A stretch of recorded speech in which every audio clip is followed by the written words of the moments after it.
સમાચારમાં આગળ વાત કરીએ। યાત્રાધામ દ્વારકામાં મોટી દુર્ઘટના સર્જાઈ છે। રાજકોટના 2 યુવક ગોમતી નદીમાં ડૂબ્યા છે।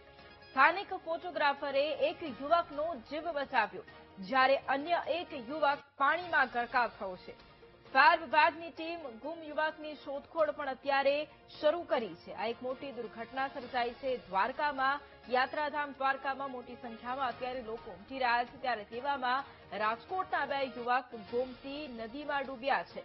સ્થાનિક ફોટોગ્રાફરે એક યુવકનો જીવ બચાવ્યો, જ્યારે અન્ય એક યુવક પાણીમાં ગરકાવ થયો છે। તેને અત્યારે શોધવા માટે ટીમ પણ કામે લાગી છે। ફાયરની ટીમે ગુમ યુવકની શોધખોળ પણ અત્યારે હાથ ધરી છે। તેના દ્રશ્યો પણ છે કે જ્યાં અત્યારે એક ગુમ યુવક કે જેની શોધખોળ હાથ ધરવામાં આવી છે। એક યુવક છે જેનો જીવ બચાવી લેવામાં આવ્યો છે।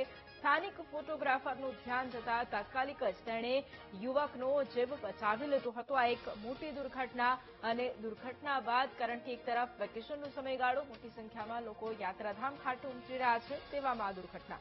અને આજ મુદ્દે સંવાદદાતા હિરેન ફોન લાઈન પર છે। હિરેન, દ્વારકામાં એક મોટી દુર્ઘટના સર્જાઈ છે, અત્યારે શું માહિતી? કારણ કે એક યુવકનો જીવ બચાવી લેવામાં આવ્યો છે, જ્યારે બીજાને શોધવામાં આવી રહ્યો છે।